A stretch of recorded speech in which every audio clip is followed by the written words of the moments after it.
What's up, ladies and gentlemen? Today we're going to be reacting to a Midwest safety video about a little altercation that happened. And the title of the video is Man Claims Self-Defense in Fender Bender Shooting.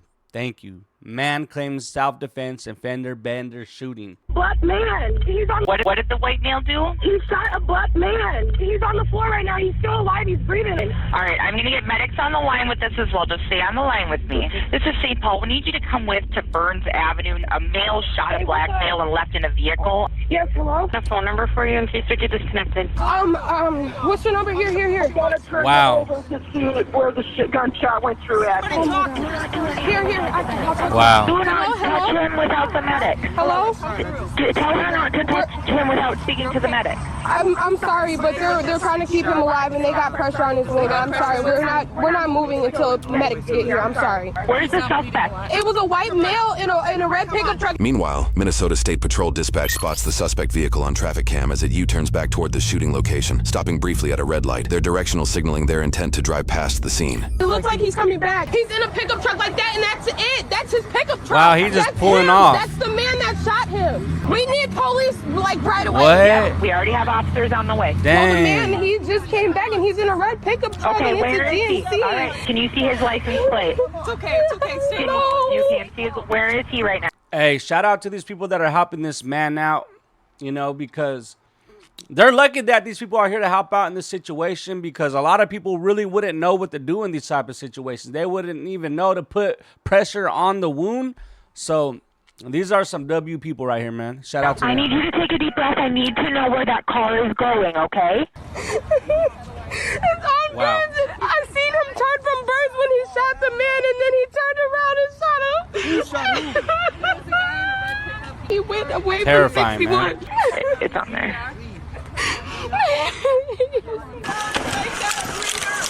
There go the police.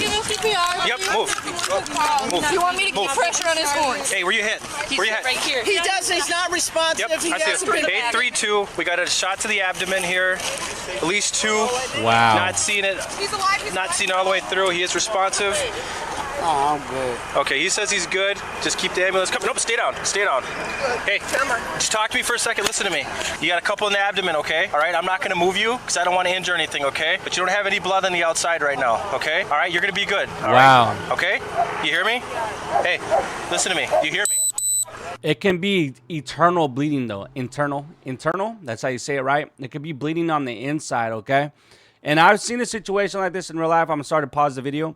But one of my friends, he was shot, and he just had a bullet hole. And he was like, nah, I'm good. I'm not going to go to the hospital. Like, I literally saw my friend get shot in front of a store. And after the situation, we went back to the house. And he was fine. He was just chilling.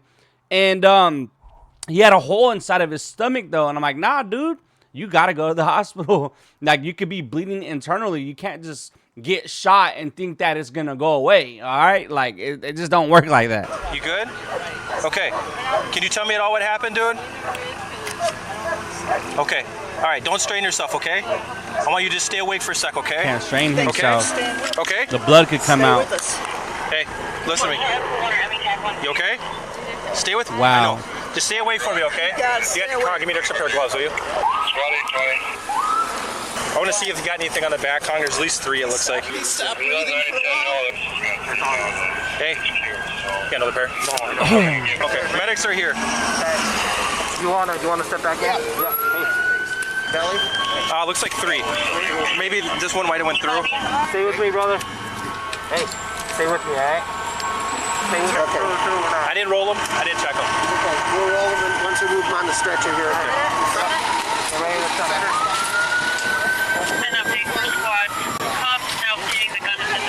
Get out of your guys' way. Is this your truck? Yes. This is yours? Why don't you get out the phone for a minute? Got any weapons or anything? In the truck. Okay. Unloaded. Oh, wow. He pulled back up to the scene. Where's it at? Glove box. Glove box, gun. Yes. Just gonna. No. We're just doing investigation here, okay? I understand. Just go ahead and I'm gonna take your cigarette out of your hand. Okay,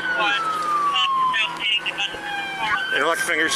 Any weapons on you at all? No. You got identification anywhere? Yes, in the truck. Holster on the seat. There's a holster. You said it's in the glove My box. gun is in the glove box, unloaded. These identifications on the truck too. The gentleman that hit me, if you look at the right bottom end of my truck, right there, I pulled over after he hit me, and he went back into his truck and grabbed something. I had my gun on me, and then he went back into the truck.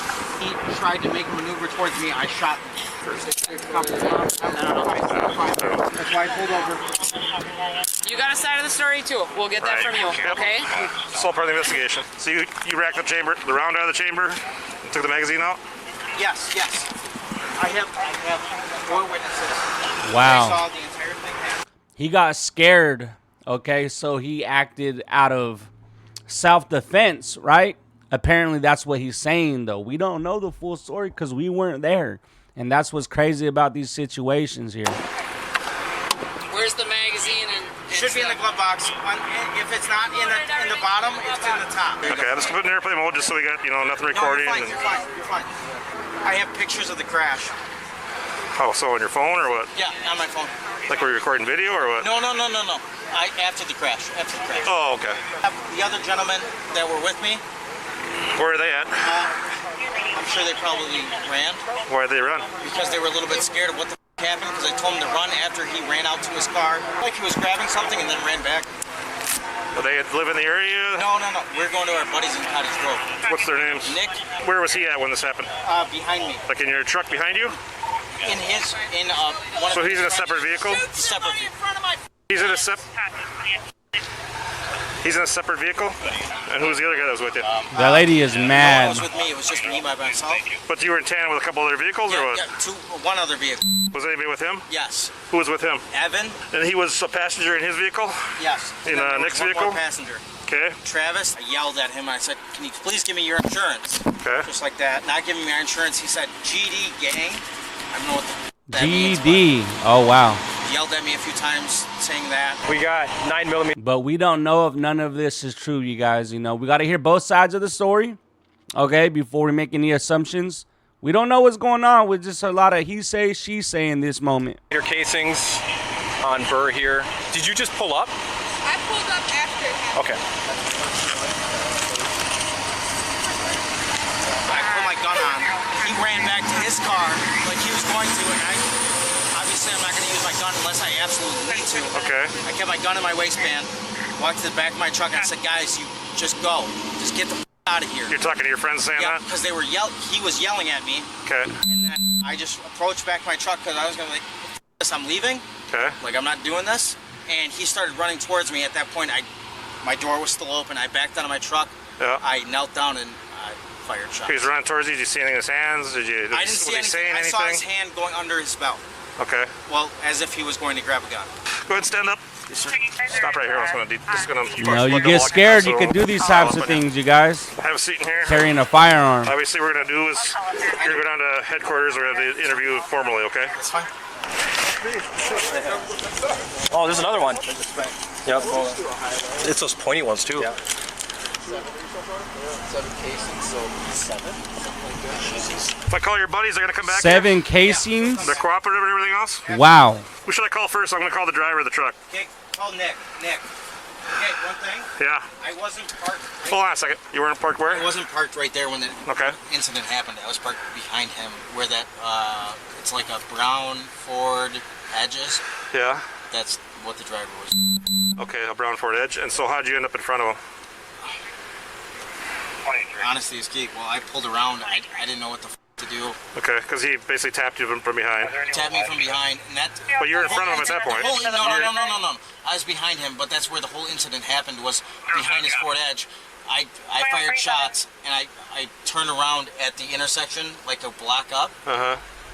I was on the phone with my dad. You can check my call logs. Okay. I was on the phone with my dad. I didn't know what to do. Okay. I've never been in this situation. Tell you what, that's fine. And what we'll do is just keep it fresh in your mind. You're gonna talk to an investigator. 100%.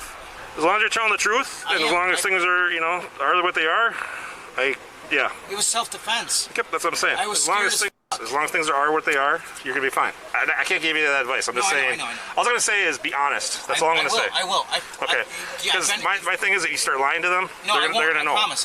Because the scene's gonna tell the whole everything. I promise I won't lie. Okay, that's the best advice to give you is just be honest. So okay. My call logs will show my father. Okay, you can tell the investigator all this, okay? I'm not going to write any of this down because you're in cuffs right now and stuff like that. So I'm just getting a basic story for the investigators, okay? Can you roll down my window? It's a little bit. I'll get the air on for you, okay? Thank you. The shooting victim, Douglas Lewis, was transported from the scene alive and rushed into surgery in critical condition. That same night, investigators pressed Anthony for answers. You, Anthony? I go by Tony. How you doing? Wow. You doing okay? I'm a little okay. I'm glad you're okay. Did any of the officers update you about the other guy? So he's in surgery right now. So he's down at Regions. Okay. Is Read along with you? Yeah. So you have the right to remain silent. What happened tonight?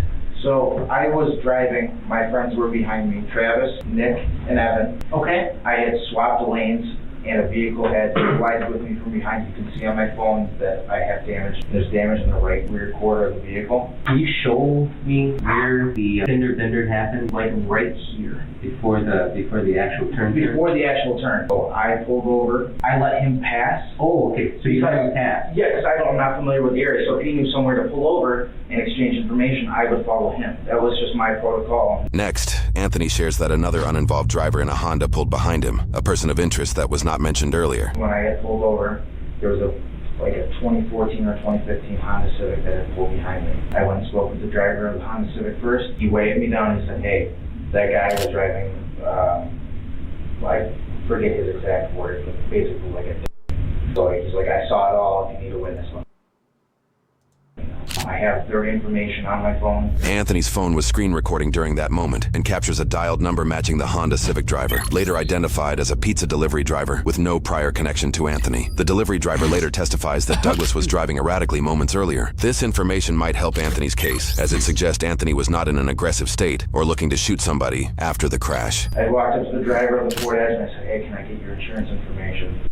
He's like, yelled at me and said, let me get your insurance information. I said, okay, look, I'll pull it up on my phone. I didn't know shit doing so. Obviously, with a fender bender like that, you did really get the police involved, especially with everything going on. It's not necessary for. I've been in the fender bender before to just swap information, go on your day. I walked back to my friends, all who were on the side of my vehicle. I spoke with them for a minute and I walked back. I went to the back of my truck, took pictures of the damage, and then I have walked around, got his plate number, and got the picture of the damage from his vehicle and that's the damage on my truck.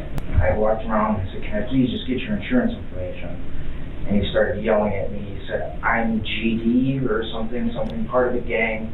Did this guy say anything other than I'm GD and kind of... I can't remember exactly what he said. He was like, I'm GD, you don't want to with me. I don't know what GD is. I have no idea.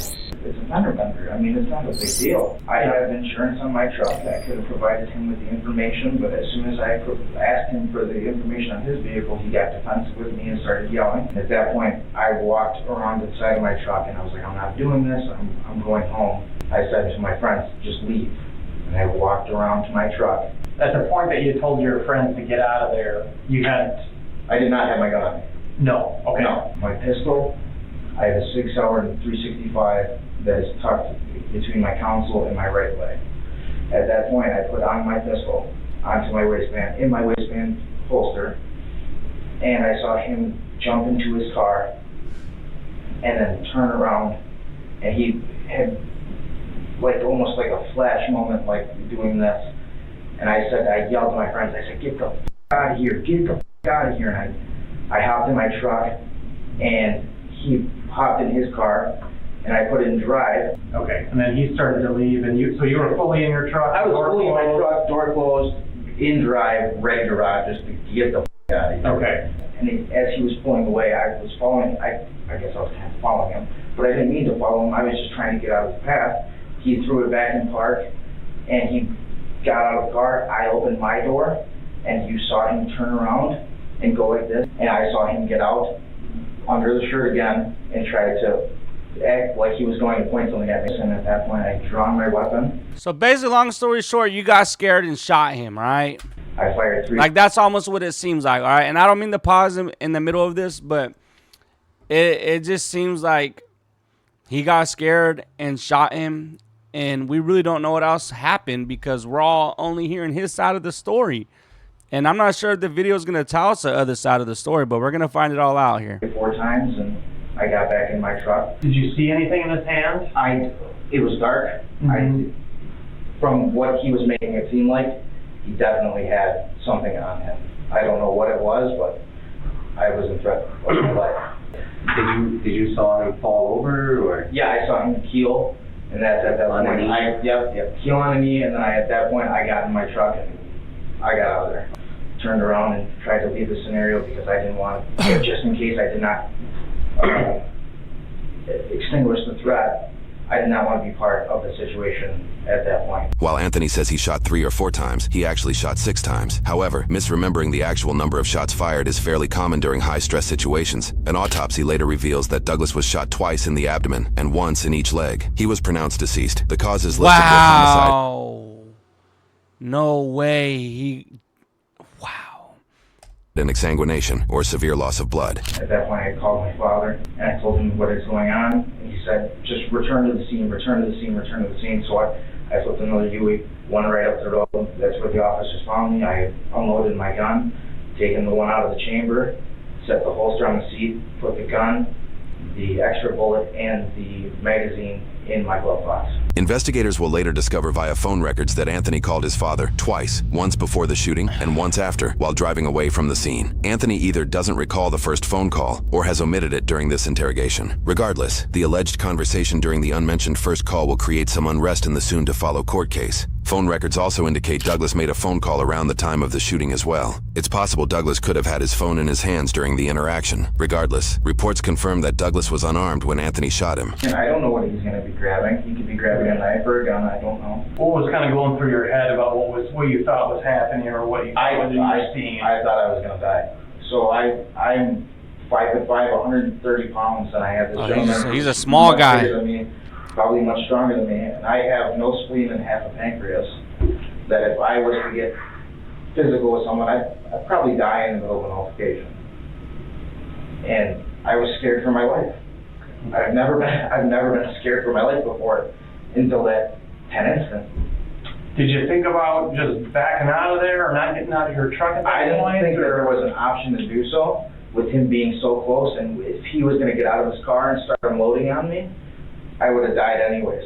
Do you have a permit to carry? Okay. And when did you go through your training and get your permit? 2 years ago. Okay. This person that you had an altercation with, do you know him? Absolutely not. No. You've never seen him before? Never seen him before in my life. Okay. Did you call 911 at any point? No, I didn't. Good. I'll be honest with you, I was in shock. I didn't know what to do. Oh, yeah. This is something I never wanted to do in my life. So the question we're going to have to answer is you're in your truck and then you get back out of the truck. Correct. Oh my God, sorry you guys. Sirens outside.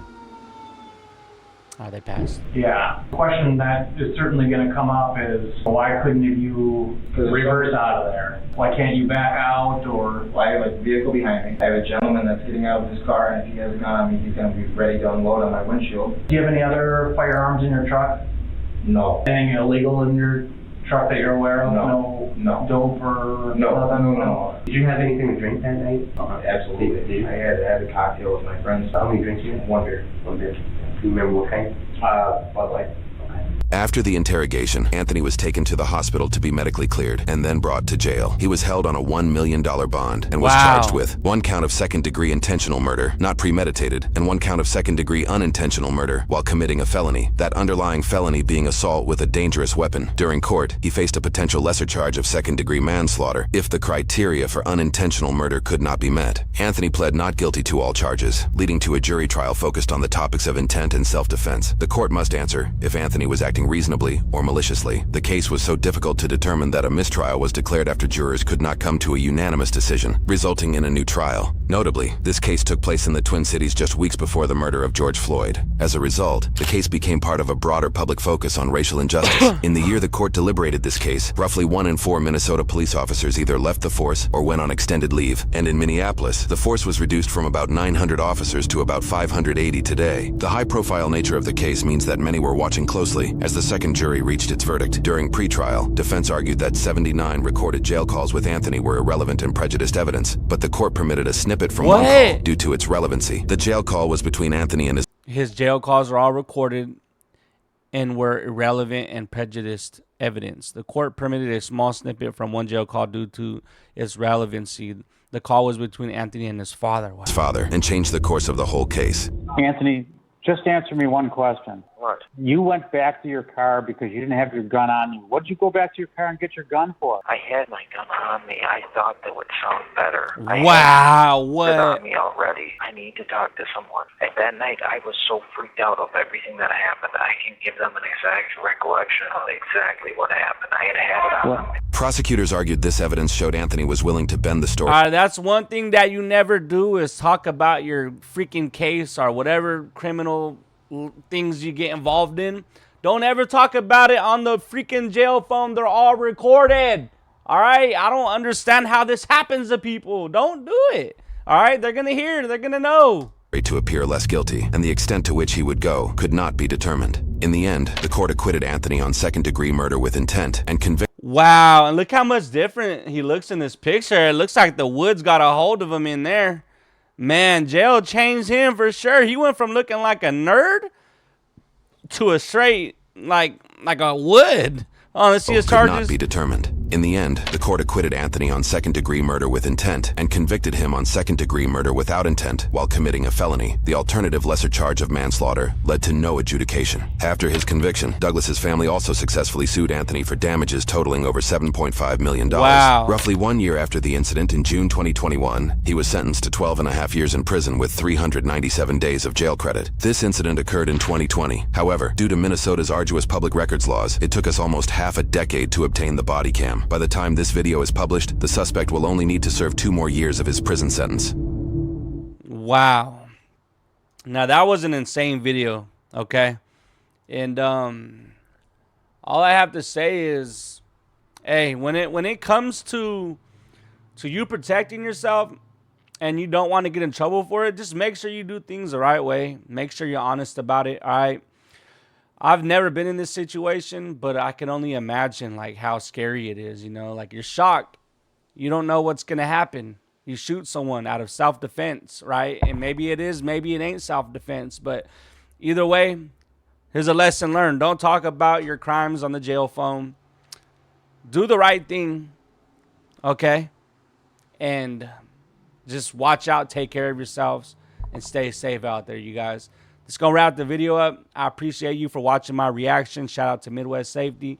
Midwest Safety helped me reach to where I'm at today with my subscribers from reacting to their videos. So, hey, I got to say thank you to y'all and salute. I'll see you guys in the next video. Peace out. Take care of yourselves. I'll catch you in the next one.